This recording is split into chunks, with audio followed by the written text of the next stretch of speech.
Carlos Valdes-Dapena. You are a keynote speaker, author, organizational development professional with over 30 years of experience supporting global powerhouses such as Mars and IBM. And today we are here to talk about your new book, Virtual Teams, Holding the Center When You Can't Meet Face to Face. Carlos, thank you so much for being here. Oh, I'm delighted to be here. Thank you for inviting me. Carlos, this is a special time for your book because we are forced by nature itself to have virtual teams. I mean, we can no longer just go to the office and have coffee and donuts and speak about business and then hang out with the boys or girls. We had to do practically everything to these Zoom meetings, Skype meetings, whatever. And of course, not everyone is doing it perfectly. In fact, so many people are just looking for guidance. And ta-da, your book comes to everyone's lap, and that's just like sent from above. Thank you. I'm looking forward to dig into it. Well, thank you. It was. I had a book in the works, and COVID hit, and my publisher called and said, "Do you think you can take that book a little bit different direction and get it done in 6 weeks?"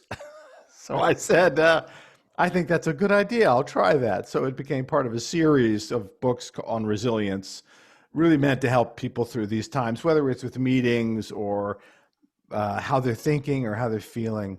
So it was an interesting challenge, and I was delighted to be able to do it. Okay, so this is quite peculiar because the book publishing process is about 18 months. Yes. And this take about 40 days to put together, package, and send out?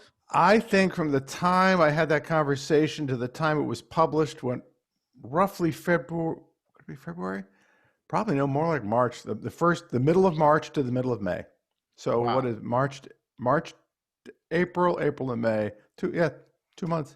People are breaking records in these Corona times. Well, and also you make some sacrifices when you do that, right? You have to take some shortcuts. There's a little bit less copy editing. You'll see one or two things that aren't quite as perfect as I'd like them, but we wanted to get it out, so it was timely. Okay, so Carlos, I would like to go a little bit into your past. I know that you come from a big family, 11 brothers. I think I understood that. Close. I have five. I had five. I come from a family of 11 children. 11 children. So you are not a stranger to working in groups. No, exactly. Can you tell us a little bit about your childhood? And then also I saw that you studied, arts. So that's a weird route to get into business. So tell us a little bit about your struggles as a child and then how do you get into arts? Well, I think you and I have interesting and diverse backgrounds. I've read your bio as well, and I felt like a brother. So I was not only one of 11 children, I was the middle child of 11 children. So there were 5 younger and 5 older. There were 5 girls and 6 boys in our family, all born one at a time.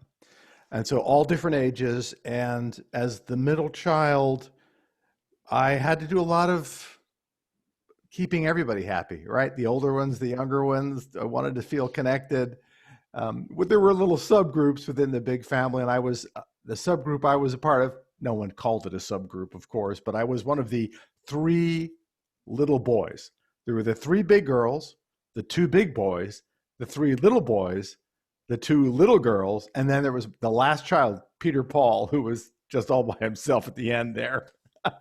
But we found our ways to get through. We did a lot of work ourselves. I started cooking family meals at the age of about 10, I would guess. All of us did, right? We cleaned, we cooked.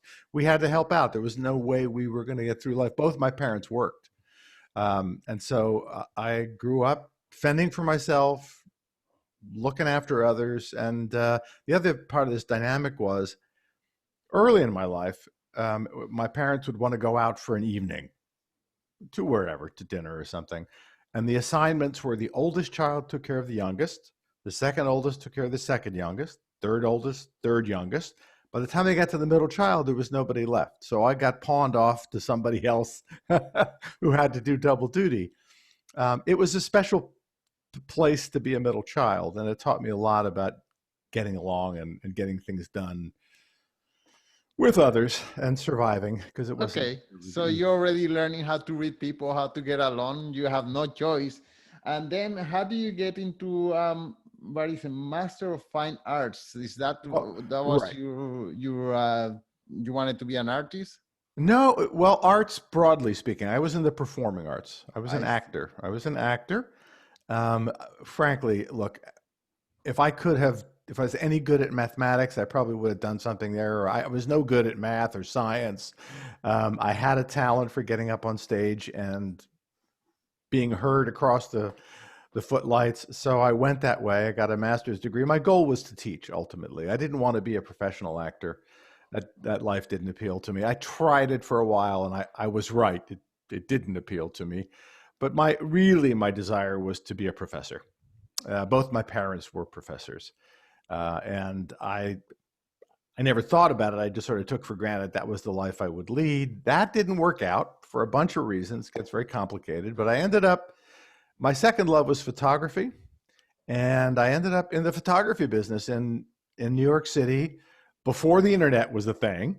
And I was in a commercial stock photo agency. Nowadays, stock photos you just download from the internet, right? You go out to wherever, either you pay for them or you get them free. Back then, if you wanted to use stock photos, you had to order samples and have them shipped via FedEx, and you would look through the actual transparencies and pick the one you liked. That's how I got into business. I got into business in that industry, which at the time I joined, it was still pretty young, pre-internet days. And I found out while I was doing that I was good at helping people figure things out. I got into training. I didn't know it had a name. I just thought I was teaching people how to be good customer service representatives or how to do negotiation skills. Well, I did that photo industry job for about 9 or 10 years, and then I got hired by a training company. And that really began my career in consulting. Wow. Just to go back to your acting period one more Yeah, time, do yeah. you think acting is one of those careers that help you become a better storyteller? And we know that in business, one of the primary things you need to succeed is to be a good storyteller. You need to be you need to tell a story to your employees. You need to tell a story to your investors. You need to tell a story to all your stakeholders in order to make all of them a big happy family. Yeah. Yeah, so as opposed to a person who just talks numbers, who is very precise but Mhm. cannot get the message across. Right. Well, I think there are a couple of things there. The theater provided me with an understanding that everything. So I'll make the direct link first, and then I'll add on to that. What is a strategy for an organization? Has a strategy. The strategy is really the story of who that business wants to be. It's the story of how we're going to succeed. And you have to be able to tell it in a way that people can relate to, very much to your point, right? If your strategy is all just a bunch of obscure numbers and weird metrics, that goes nowhere. What do you need? You need a compelling vision. You need to have a sense of mission and purpose, right? You need to touch people at the heart level for a strategy to take. Yes, it has to be sound financially. Yes, it has to be operationally um, doable. It has to be feasible, but it also has to tell a powerful story to get your organization engaged. So that's really a great call out on your part. The other thing I learned in theater and acting in general is collaboration, because it is an entirely collaborative art form. Just because I get up on a stage and want to talk to people, if there isn't somebody there to design the lights so I can be seen, or to design the sound so I can be heard, or to help me understand where I need to go, or to design the set so I have something to be on, nothing gets done. And so one works together. And if you've ever, I don't know how many shows I did over the course of my young life, but the final week before you actually open the show is called Tech Weeks. And it's when the costumes and the lights and the sound all come together with the actors, and you are interweaving all these parts very intimately. And unless you learn how to be a patient collaborator, you're not going to succeed in that field. And likewise in business, if you're going to implement a strategy, that's going to involve different people with different skills and different capabilities, applying all they know in a coordinated, collaborative way. So it did serve as a very good foundation. Ultimately, I could not have known it at the time, but looking back, it was a tremendously important part of my development. Yeah. When I think of storytelling, I think, for example, of Jeff Bezos, who tell his investors, "Listen, guys, we're gonna lose money for 10 years, but then at the end of the day, we're gonna make 1 million, or we're gonna make or Steve Jobs, who says, okay, Yeah. our phones are going to be 2 or 3 times more expensive than everybody else, and people are going to, make long lines to buy it." Or Elon Musk, who says, "We're just gonna go to Mars," Yeah. So, and people buy the story and just work together in order to Right. achieve that vision. So that's I try to get better in my storytelling also as a podcaster, and that's something that I'm focusing on a lot. Yeah, it is now separately, I think leadership requires storytelling, right? So you've got a strategy and a fundamental leadership skill, whether you're talking to your people, your employees, or you're talking to investors, you have to be able to tell a compelling story. Like you, I'm still working on storytelling. I am, interestingly, for a guy who has my background, I'm fairly literal. And if you read the book, Virtual Teams, Holding the Center, it's I'm very much, here's what you do, step by step by step, bump, bump, bump. You want to make this work, do this in this way. And my publisher has always had to tell me, my wife has done the same, you need to tell more stories. You need to fill it with some examples of real people doing this. And so I've gotten to be pretty good at that now. But it was a learned skill, which is good news because I'm not a natural storyteller. And if I can learn it, I think anybody can. Perfect. Okay, so great. So you learn how to manage people, how to train people. Can you tell us more about that part of your story? Yeah, it started in the photo agency. I came in, I went in with my portfolio of photographs, and they said, "These are lovely. Maybe you should be a salesperson." So clearly, my photographic skills weren't really up to snuff. I continue to play with photography to this day, but I got into this customer service and sales thing. And we started to grow phenomenally. It was a very vibrant time in business globally during the 1980s. I'm dating myself here. But we grew. Like a lot of other small companies, we were growing and we were bringing in new people, and we needed a repeatable way to get these people up to speed. We were bringing in people with no photographic background, and we had to have them be able to speak with graphic designers and book layout people and publishing companies. And so I developed a rudimentary, probably if I looked back at it, I would be startled at how awful it is, but a rudimentary training program for our customer-facing people. It got better over time, and someone at some point pointed out to me that there was a whole industry in training and development. I had no idea. And one of my colleagues said, "Here, I found this magazine from the American Society for Training and Development, now called the Association for Talent Development, ATD, but back then ASTD." And I looked at it and thought, wow, I could parlay this into something. And interestingly, that photo agency missed an important inflection point in the business. In the early 90s, I'd say 93, 94, the internet was just beginning to take hold, right? And my boss, a brilliant man, still a hero of mine and who was a great mentor, did not see that the internet was going to become what it did when it came to photographs. He believed that photographs needed to be physical. You need to be able to hold them. The resolution would never be good enough digitally. And I was thinking, I was losing my interest. It didn't feel like we were going the right direction. So I resigned. And So I just spent, to interject, so they had a Kodak moment, eh? Yeah, Because they had a Kodak moment. They did, yes. Conan didn't see that coming Yeah. either. Well, and we were big consumers of that product. A lot of film we used from Kodak, and we were right in line with that. So I left. I spent about 9 months unemployed trying to find a new place to be. And I had one recruiter say, this is interesting. You did all this training. We could probably use that and get you some good interviews. And lo and behold, I landed a job with a training and development company out of the Bridgeville, Pennsylvania, near Pittsburgh, called DDI, Development Dimensions International. And they trained me as a trainer. They gave me formal training as a trainer. And then while I was there for the 3 years I spent with them, they trained me how to be a consultant. And I started consulting on performance management. I started consulting on senior leadership skills. And then from there on to IBM, where I was an internal executive coach for a subset of the top 35 global leaders at IBM. So I learned, and then while I was at IBM, I went and got a master's degree in organization development. So I could put that on my resume, and it would be searchable when somebody was using good old monster.com, if anybody even remembers monster.com. So go ahead.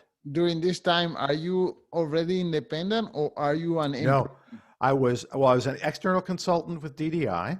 Then I got hired by IBM to be an internal executive coach, and they gave me some additional training in a couple of methodologies. Then I got hired after 3 years there into Mars Incorporated in New Jersey, and I spent 17 years at Mars. I went external for the first time on January 1st, 2018. Wow, only 2 years to... Yeah, this is the end of my second year. Yeah. Wow, congrats. And is it frightening? Yes. I never wanted to be my own. I never thought of myself as an entrepreneur, right? I have people who tell me, because of the way I come at team building and teamwork, which is different and unusual, and I'm passionate about it, that I can be, but I never viewed myself that way. It was one of those situations where my job went away because of a reorganization. My first book was coming out. I thought, well, let me go out and be author/speaker, etc. It's a good opportunity. I took a little package and I started up, with my wife's help, my own business in January of 2018. So I can see right behind you the book Lessons from Mars. Yep, the other book's there too. Can you tell us, so that was when you, at the end of your working career as an employee, can you tell us just one or two phrases about that book in particular? Yeah. So while I was working at Mars, I was asked to focus on teams and team effectiveness.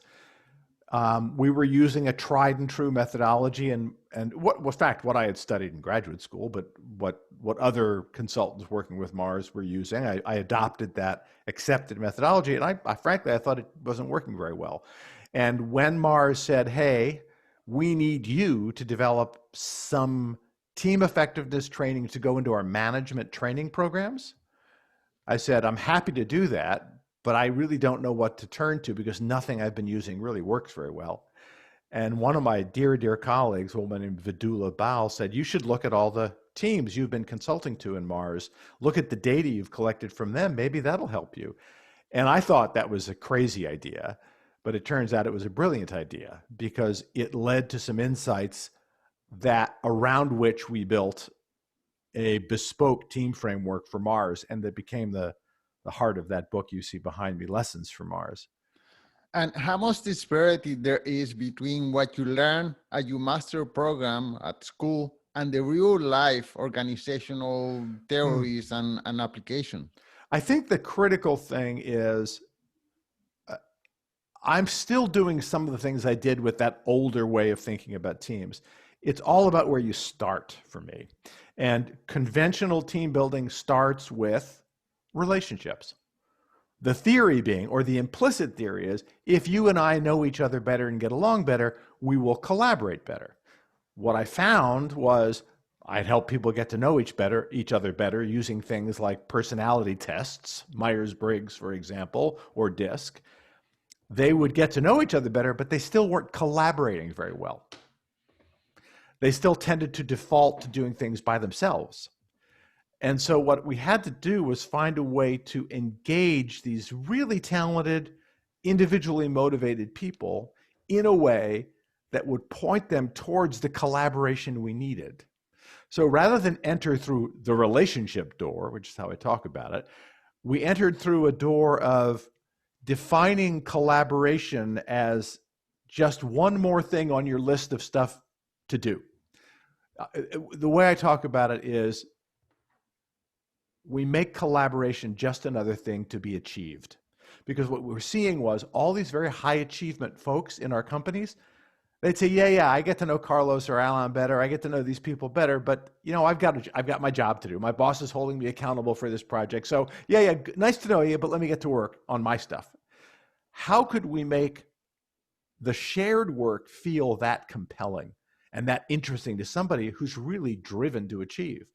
How do you make collaboration feel like just another thing to be achieved? To speak to what's called the achievement motive or the achievement drive. That's the door I go in through. Wow. So, Carlos, this may seem like a tricky question, but we as humanity, as humans, as a species, we became top of the chain because of our collaboration abilities. When we were walking on the African savannah, hunting the buffalo or whatever, the big elephant, one little puny little humans, we were not strong, we were not fast, we were not even that smart, but we were able to collaborate in order to together just hunt this big elephant or whatever. So it figures to me that since this is in our DNA to collaborate and help each other attain our goals, that will be something that will be so natural. So at what moment in history we became more of an individual society as opposed to a collaborative society? Well, I don't think I can pinpoint the time in history. I suspect you were not there. I want you to go back to the Paleolithic hunters for a minute, okay? Let's think about that.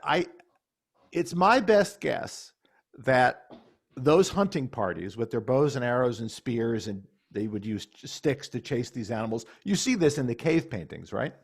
I don't think they did their Myers-Briggs before they went hunting. I'm pretty sure. They didn't need to. Do you know why they didn't need to? Because their work, we got to kill that mammoth or we got to kill those antelope so that we can feed ourselves, we can make clothing from the hides, we can make tools from the bones. The payoff from that task was so clear and so specific, they were motivated to collaborate. And it was a group payoff. It was a group payoff as well as an individual payoff. Think about, there's an old model of motivation called Maslow's hierarchy. You familiar with Maslow's hierarchy? Right. Yes. There are many good arguments to be made that it's really not valid cross-culturally, and I get it. But in a hierarchical organization, it does track. So let me build the links here for you. The bottom of Maslow's hierarchy, we are tending to the basic needs of ourselves, right? I need a food on the table. I got to feed myself, right? Then above that, then I'll think about, well, then I need shelter. Only when you get to the middle of that hierarchy do you start thinking about relationships. Really, you start with yourself. The average team building exercise starts in the middle of Maslow's hierarchy. Let's have a good relationship. But what it doesn't realize is my boss is holding me accountable for projects X, Y, and Z, and I have to get back to those. So we'll go off and go bowling and maybe have a beer together, but when we get back to the office, I'm going back to my work. We have structured work in a way that is very individually focused. After all, we hire individuals, we pay individuals, we recognize and we promote individuals. We don't do teams, right? That stuff wasn't there for Paleolithic hunters. They lived as a village, they hunted as a village, they ate as a village. Modern business structures, which, let's face it, are based on the structure of the Roman legions. That's what they're structured around. It's a strict hierarchy where individuals are managed by somebody immediately above them as individuals.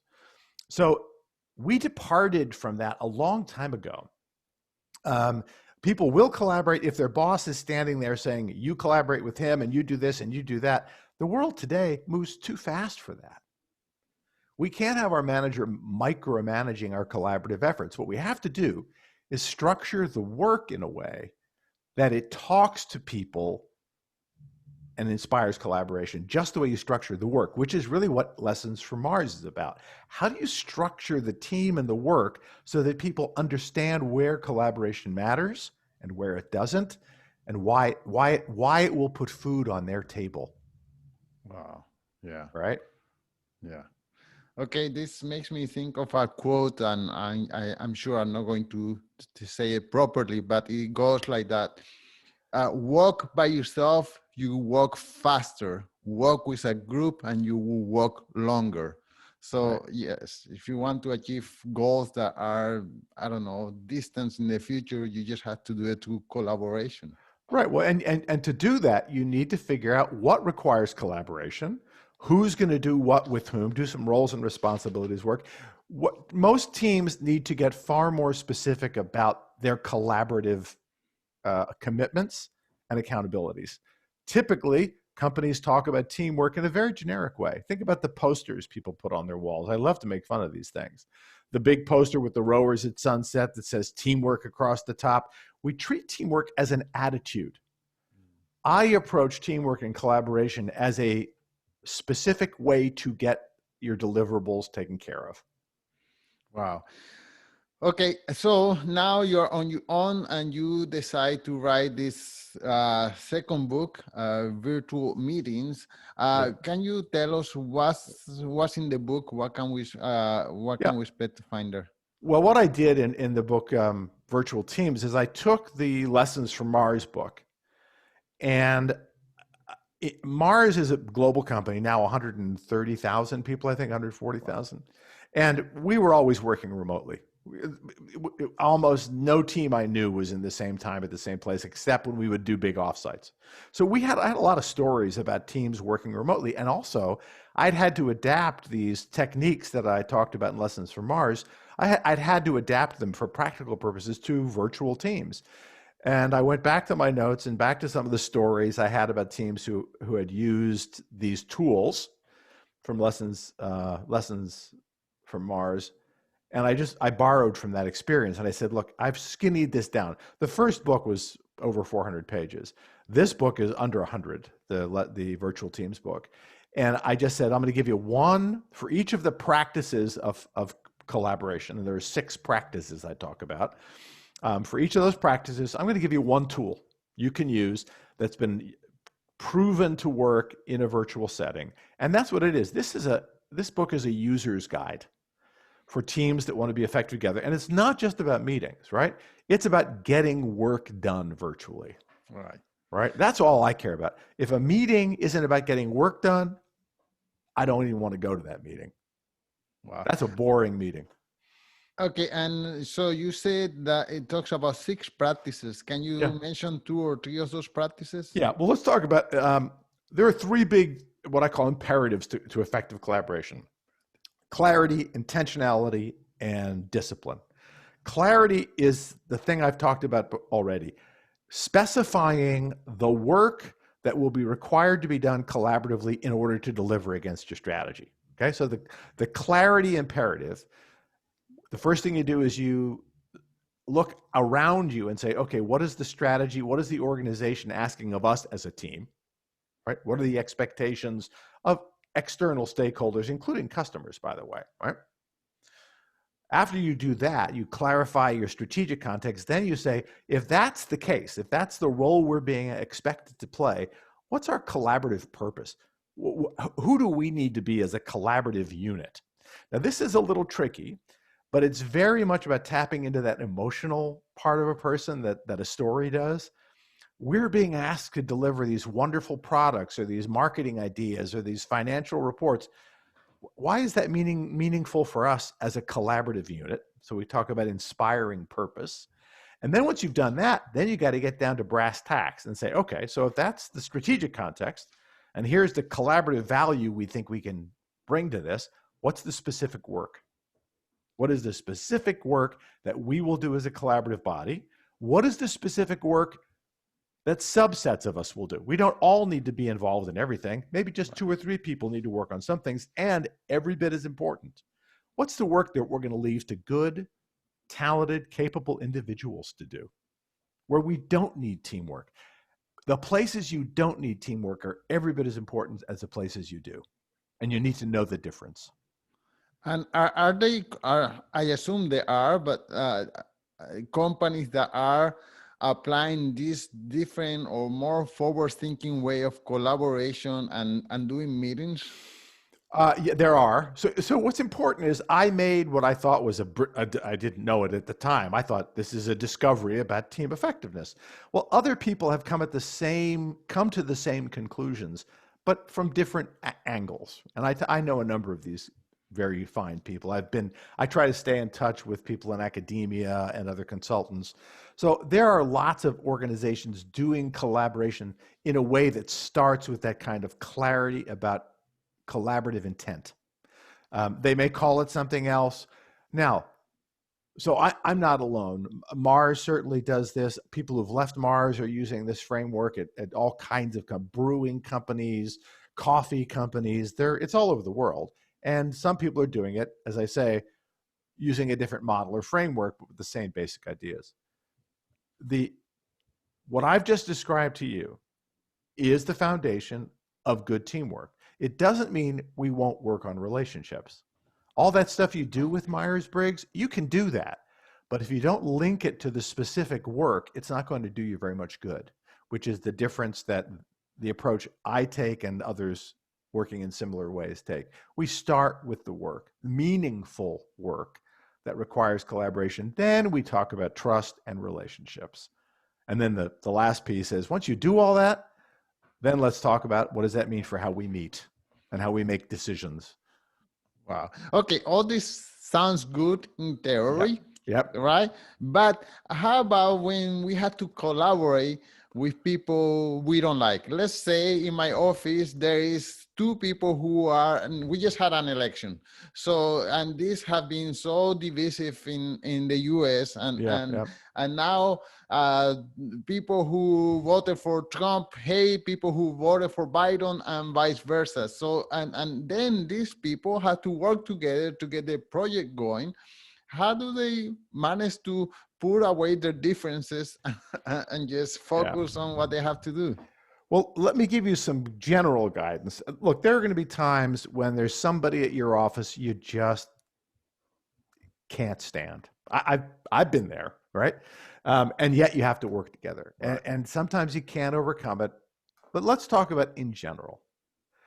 First of all, the methodology I've described, those practices of getting clarity about where collaboration needs to be, identifying the meaningful work, and then saying which specific tasks require it and which ones don't. It's an amazingly good foundation for managing conflicted relationships, because what you've said is, as a team, this is what matters. As a team, we've had these conversations about what's meaningful and what's important. You and I might disagree on our favorite politician or a particular set of values, but we know when it comes to drawing our paycheck every week, we know what work matters to us. And if we can just say, look, let's set aside the fact that our personalities don't line up well, but we can do this work because it matters to us both.